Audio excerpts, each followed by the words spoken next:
What's going on, Colts Nation? I appreciate you joining me for another video. This one being a little bit later than I was hoping for, but training camp practice went from 4 to 5 o'clock or 5:30. I'm sorry, on Saturday evening, and getting this to you guys. Of course, I have a day job, but getting this information to you guys as soon as I possibly can. So I appreciate you guys joining me. If you enjoy the content, make sure to hit the like button. Make sure you're subscribed with notifications on. But as we can start going through here.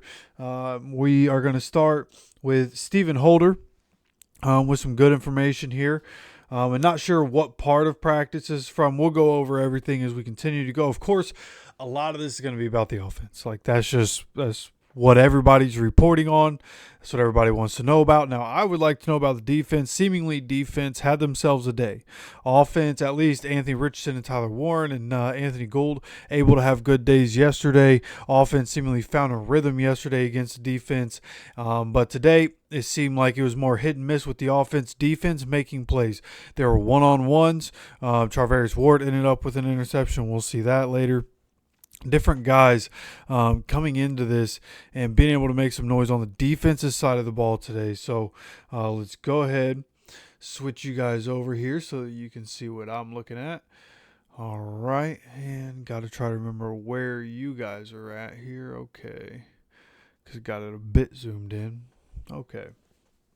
So Stephen Holder starts by saying that at Colts practice at Grand Park, Alec Pierce caught his second touchdown in a red zone period, which has been the main focus of today's workout. Now, when we get, of course, we have Noah Compton, his tweets in here like we've had the last couple days. He does a really good job of talking about the 7-on-7 and 11-on-11 periods and what all is going on from that aspect and the different things happening in those scenarios.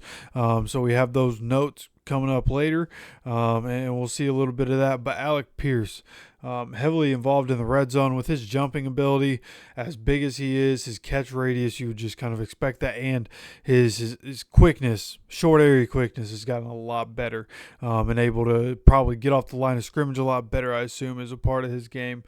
And that's another thing we'll see later. A.D. Mitchell being able to get people lost at the line of scrimmage, but one of the touchdowns to Alec Pierce was from Daniel Jones. One was from Anthony Richardson. And Stephen Holder finishes by saying, aside from that, the secondary has dominated today. Ward and Bynum have shined. Exactly what you want to see. New guys coming in, everybody learning the new system, right? And you have the two guys you just brought in. They were the best at their position in free agency.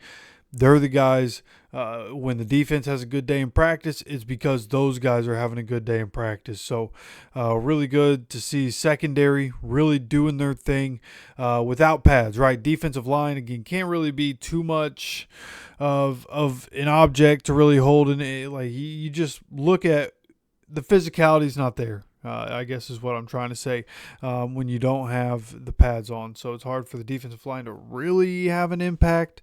I think realistically it's not like real game reps, right? Because you don't have that clanging and banging going on with the pads. So we'll see, what happens. But the secondary being able to shine without that is a good sign. So feel good about when the pads come on. Pads will come on. There's a note about it as we go through here. The pads will come on Monday, and practices should start to get pretty physical. But then we have Anthony Richardson with the starters to begin 11-on-11 work. Daniel Jones ends up practicing with the twos, and that was most of the day. Those two have been changing on and off. Today, Anthony Richardson was with the ones for most of the team periods. Daniel Jones only got one rotation with the starters, so might be a hint as to kind of what they're feeling. And as we go through the notes of what happened in today's practice, it kind of does feel like it might be leaning one way or the other. Now, Noah Compton here, fun observation of training camp thus far is that Colts 2025 second round pick JT Tuimalu has been attached to Latu's hip. through each of the first 4 practices, from warm-ups to individual and team periods and everything in between. So exactly what you want to see. And I never did. I was never able to find what I thought I saw about JTT having to leave practice early. Apparently that was not real. He was at practice. He's just fine. But being attached to Latu's hip is great news, right? And Latu, like, it just feels like, because Latu's super quiet, like it feels like everybody around Latu knows what Latu is capable of. And I think this year, being unleashed in this new defense, I think we're going to really see Latu take what we thought we were going to get in his rookie year. I think we're going to get that in his second year and then some. And JTT being, under his wing, exactly what you'd want. Right. And I have Andrew Moore here with an update. He says the Colts that aren't practicing today include Zaire Franklin, Kenny Moore, and Jack Wilson. All right, and then Noah Compton. The highlight of the routes on air session was yet another Anthony Richardson to Tyler Warren one-handed snag, and that can be seen right here conveniently. This is the one-handed snag in question. Boom. Anthony Richardson throwing it right up the seam. And boom, gets it on his hand. Tyler Warren puts one hand out, kind of taps it to himself, getting the catch. Nice play there. Apparently, Tyler Warren, just anything thrown his way, he really catches. Anthony Richardson, as we'll see later, maybe I didn't save it, but has overthrew him today in the back of the end zone on one of the plays. But for the most part, anything thrown Tyler Warren's way, he's catching. Now, Riley Leonard threw a dime to Laquan Treadwell in the back of the end zone during 7-on-7 drills.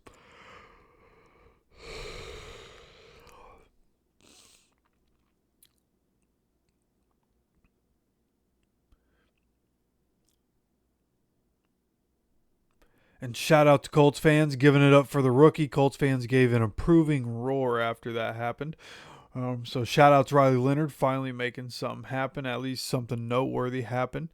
Then you have Daniel Jones here to Josh Downs. Nice throw, nice catch right there. Just barely getting it in the bucket. Yeah, he went up in the air, went to catch it with his arms. You want to see a guy catch it with his hands. I hope that's what Reggie told us. Hey, bro, hands out. Use those super sticky gloves that NFL receivers get. All right. And now we go to the Noah Compton portion of things, where he has the update for us as we go through the team periods.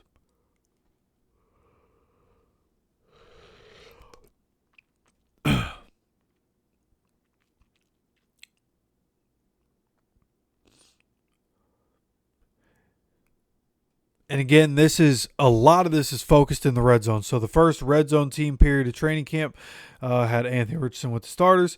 And on the first play, his last progression was to Downs in the flats. That was a drop and incompletion. Cameron McGrone, pass breakup on a ball in traffic.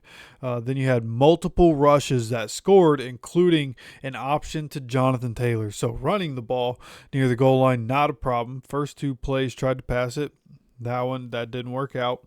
Then potential would-be sack resulted in an incompletion. So, would have been a sack, but they don't, of course, sack him. The play keeps going. Still ends up incomplete. So, 2 things from this. Of course, people are going to see, the offense, all incompletions. What's Anthony Richardson and the offense doing? First of all, this is the red zone. It is difficult for pretty much everybody to pass in the red zone, but also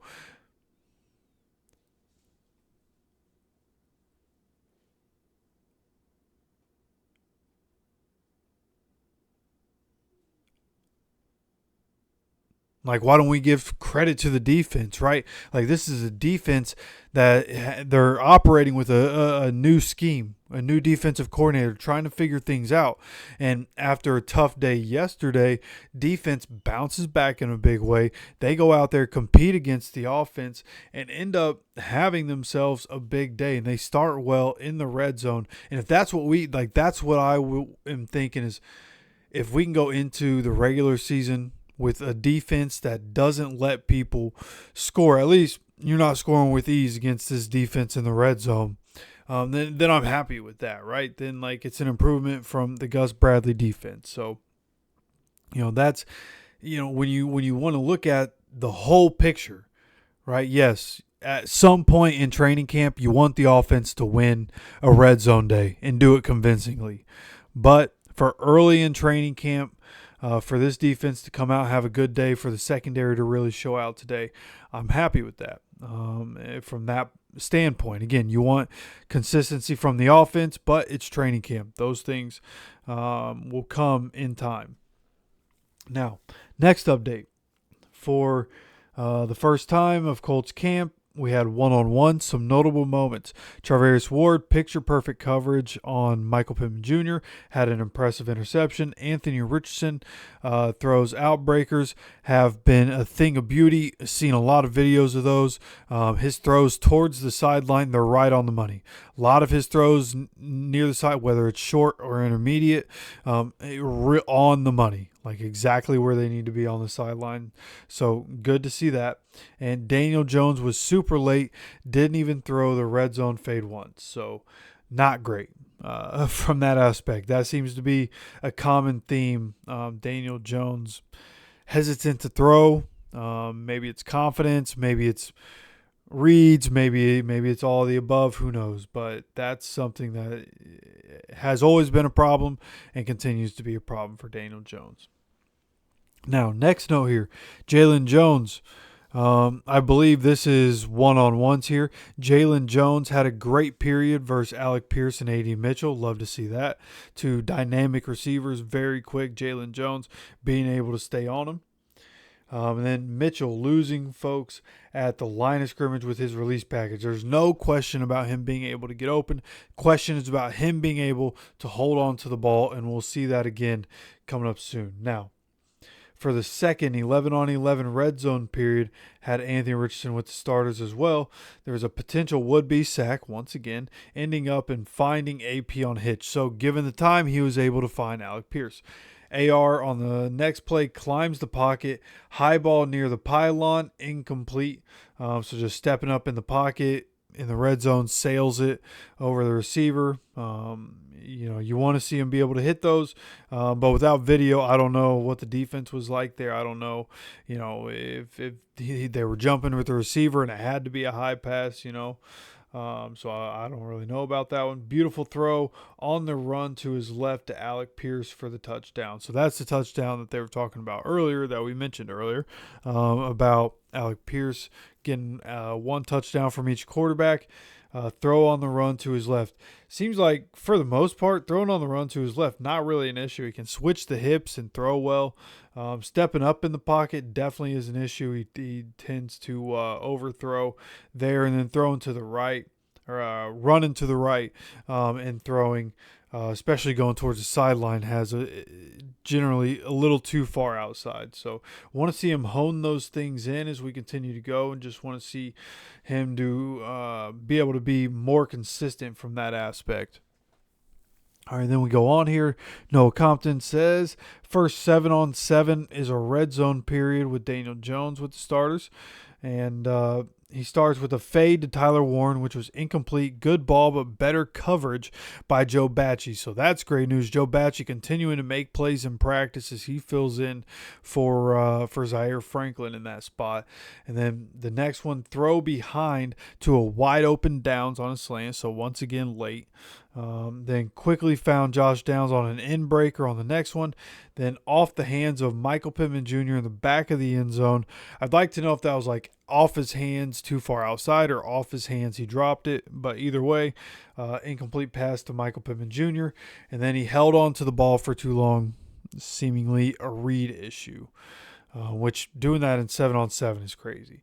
But nonetheless, Anthony Richardson 7-on-7 red zone period went as follows. Fade, incomplete to Ogletree. Not a great ball, saved by a defensive pass interference. Then wide open sit route to Ashton Doolin for a touchdown. So seemingly good play design, maybe a missed assignment on defense there. They got to get that figured out. Then next one, after giving up the touchdown, tip drill interception, Rodney Thomas and Segan Alubi.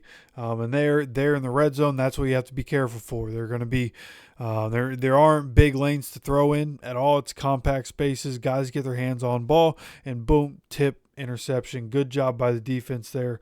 And then you have Khalil Herbert in the flats as a last resort. It says potential touchdown. I read that earlier too. I don't know what a potential touchdown is. I feel like it means it's a touchdown. But Khalil Herbert just got to get the ball out. Last ditch effort, get the ball out from Richardson. Finds his underneath route and ends up getting a touchdown out of it. And then you have something a little different.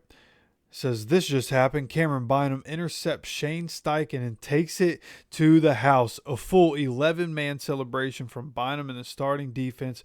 Video to come later. And I don't have the video right now, but from what I heard, right, and those, I know the age group of some of the people that watch me, you may not know, there's a viral video, a kid on a canoe. I don't know what country it is. Kid on their speed paddling, you know what I mean? And kid on top, doing a dance and whatnot. Very viral dance that happened. And apparently that was a celebration that ended up happening with Shane Steichen throwing a pick six to Cam Bynum. Just a little something fun to throw into there. But you don't like to see the coach throwing pick sixes, but you want to maybe he was just doing right by his defense, giving his defense a little bit of confidence. But nonetheless, now we move on. Where are we at here? I want to make sure to keep this on the screen for you guys. Daniel Jones with a couple of great plays. To end his 11-on-11 red zone period. One being an impressive find to Alec Pierce in the back of the end zone for the touchdown. So Alec Pierce, once again, getting a touchdown in the end zone. And then the other beating the defense to the pylon with his legs. So he scored another touchdown with his legs. Something that I haven't heard or seen about either quarterback really using their legs in any of the team periods. And I wonder if that's something that they are going to start doing. Like there's been run plays, like specifically when Anthony Richardson in and they do the quarterback powers and whatnot.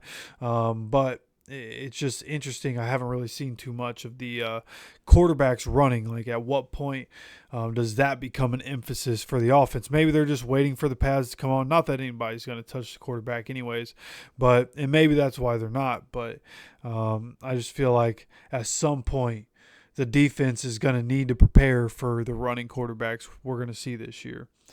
But nonetheless, as we move on here, where are we at? Yeah, that's exactly where it needs to be. Okay. Final 11-on-11 red zone period with Anthony Richardson and the Colts, second unit. Off target to Warren, rolling left, incomplete. Then you have an in breaker that was broken up by the defense. Touchdown to DJ Giddens in the flats. So once again, check down in the flats. Creates a touchdown in the red zone.